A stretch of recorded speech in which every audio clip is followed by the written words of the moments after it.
चलिए सीधा रुख करेंगे उत्तर प्रदेश के मुख्यमंत्री योगी आदित्यनाथ का, क्या कुछ कह रहे सुनाते हैं आपको। प्रबुद्ध जनों की याद करना,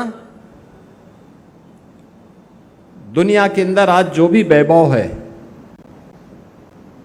दुनिया प्रगति के नित नए प्रतिमान स्थापित कर रही है, लेकिन आज जो कुछ भी दुनिया में आपको दिखाई देता है, ये सब प्रगति गत 400-500 वर्षों की है। उससे पहले की दुनिया, भारत को छोड़ दें तो दुनिया के अन्य देशों में जो आज के कथित विकसित देश हैं, ये उस समय अंधकार के युग में जी रहे थे।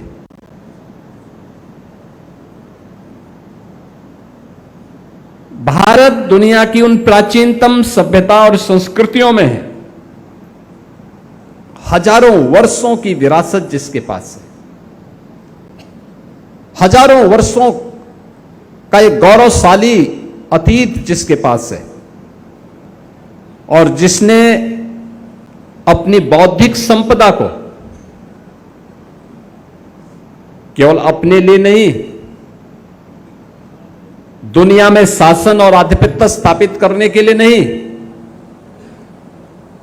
बल्कि विश्व बंधुत्व के भाव के साथ पूरी दुनिया को सर्वे भवन्तु सुखिनः सर्वे सन्तु निरामया के भाव के साथ, वसुधैव कुटुंबकम के साथ कि अयम निज परोवीति गणना लघु चेतसाम उदार चरितानाम तो वसुधैव कुटुंबकम, यानी ये विराट भाव लेकर के, ये मेरा है, ये तेरा है, ये भाव तो संकुचित बुद्धि के लोगों का होता है। उदार चरित्र वाले लोगों के लिए भारत ने क्या कहा कि पूरी दुनिया ही एक कुटुंब है, वसुधैव कुटुंबकम, पूरा विश्व एक परिवार है, और उस परिवार भाव के साथ हमने जीवन जिया है। हमारे ऋषि मुनियों ने उस प्रकार की प्रेरणा सदैव हम लोगों को दी है। हमने जबरन किसी पर आधिपत्य स्थापित नहीं किया, कभी नहीं। आप याद करिए रामायण का वह दृश्य, जब लंका पर भगवान राम विजय प्राप्त कर लेते हैं, लंका विजय हो जाती है। विजय होने के बाद कायदे से भगवान राम वहां के राजा हैं। 14 वर्ष के वनवास के दौरान भगवान राम कभी किसी राज्य में नहीं गए,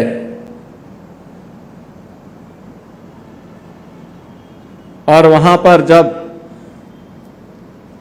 लक्ष्मण से पूछते हैं भगवान राम कि लक्ष्मण हमारा काम हो गया है, अब हम लोग वापस चले। लक्ष्मण जी ने उनको समझाने का प्रयास किया कि भैया ये लंका तो सोने की बनी है, हमारे यहां तो हम जाते हैं, बोलो अयोध्या में तो केवल बर्तन ही सोने के हैं, लेकिन यहां तो राजमहल ही सोने का बना हुआ है।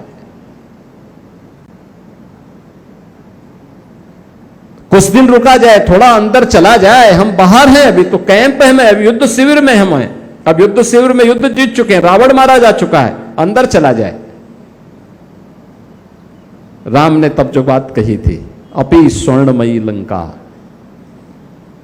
नमे लक्ष्मण रोचते जननी जन्मभूमिस्य स्वर्गादपि गरीयसे। उन्होंने एक बात कही थी कि लक्ष्मण, लंका भले ही सोने की क्यों न हो, याद रखना, मुझे ये रुचती नहीं, मुझे अच्छी नहीं लगती, क्योंकि हम सब आर्यावर्त के निवासियों का दायित्व क्या है, हम सब भारतीयों का दायित्व क्या है। उन्होंने कहा हमारे लिए तो जननी जन्मभूमि से स्वर्गादपि गरीयसी, अपनी मां और अपनी मातृभूमि से बढ़कर के और कोई नहीं हो सकता, कोई नहीं हो सकता है। भगवान राम का यह उद्बोधन आज भी हम सब भारतीयों के लिए एक प्रेरणा है। भगवान राम के इन शब्दों को जिस ऋषि ने हम तक पहुंचाया, वह राम की प्रेरणा है। एक प्रबुद्ध जन के माध्यम से हम सबके सामने आया, एक ऋषि के माध्यम से हम सबके सामने आया। आज भारतीय प्रेरणा लेता है।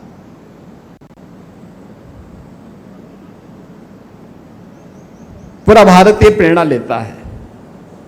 कौन कोना है देश का, जहां हम जाएं और हमारे बाने को पहन करके जब हम किसी के सामने जाते हैं तो लोग देख करके ही पहचान करके बोलते हैं जय श्री राम। देखिए, हमारा जान पहचान नहीं है।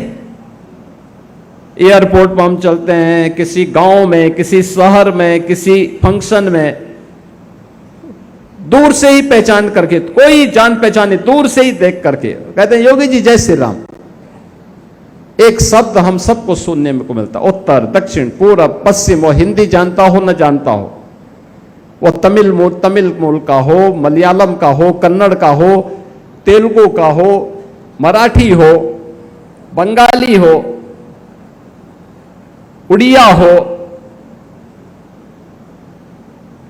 नॉर्थ ईस्ट की किसी भी भाषा को बोलने वाला हो, भारत की किसी भी भाषा और बोली को बोलने वाला हो, उसके मुंह से एक शब्द निकलता है जय श्री राम।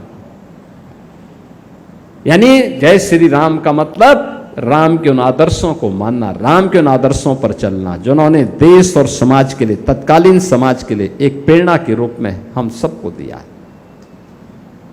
ऋषि वाणी से वह हम सबके सामने अलग अलग ग्रंथों के माध्यम से हम सबके सामने प्रस्तुत हुआ है। बहनों और भाइयों, यह महत्वपूर्ण इसलिए भी,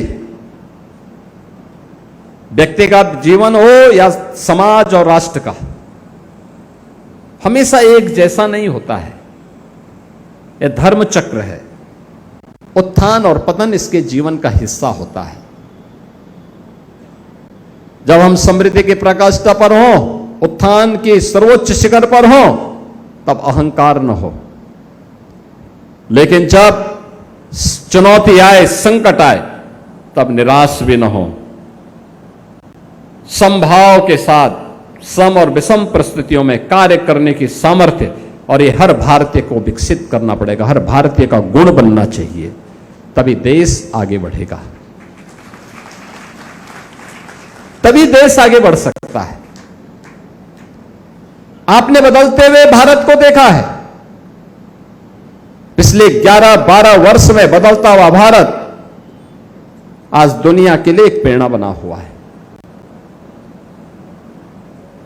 दुनिया के अंदर तेजी के साथ उभरती हुई भारत की अर्थव्यवस्था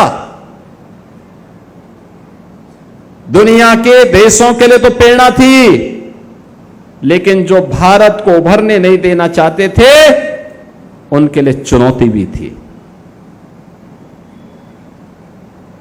याद रखना, हम सबको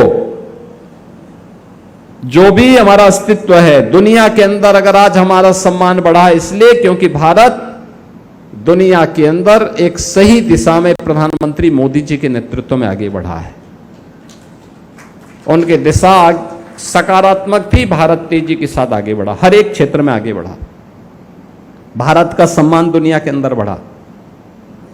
भारत की प्रगति दुनिया के अंदर शानदार प्रगतियों में से गिनी जाती है। लेकिन जो मैंने कहा कि जब आप अच्छी दिशा में कार्य करते हैं तो परीक्षाएं भी होती हैं। कोरोना जैसी महामारी का सामना हम सबको करना पड़ा था, पूरी दुनिया को करना पड़ा था। लेकिन 140 करोड़ की आबादी का भारत कोविड प्रबंधन में दुनिया के अंदर सबसे बेहतरीन कोविड प्रबंधन करने में सफल रहा। याद करिए, कोरोना जैसी महामारी में 140 करोड़ भारतीयों में जितने लोगों की मौत दुर्भाग्य से उस महामारी के कारण हुई, हमारी आबादी का यानी 140 करोड़ की आबादी भारत की और दुनिया का जो सबसे विकसित देश है उस अमेरिका की आबादी भारत का 1/4 है। 1/4 का मतलब कुल 34 करोड़ की आबादी वहां निवास करती है। भारत के अंदर 140, वहां केवल 34 करोड़। और अमेरिका में कोरोना से मरने वालों की संख्या भारत की तुलना में 4 गुना थी। यानी वहां अच्छे स्वास्थ्य केंद्र थे, प्रशिक्षित स्टाफ था, वैक्सीन भी था, दवा भी थी, सब कुछ था, लेकिन लीडरशिप इस प्रकार की नहीं थी कि कोरोना को मुकाबला करने के लिए वे भी फ्रंट फुट पर आकर के लड़ सके।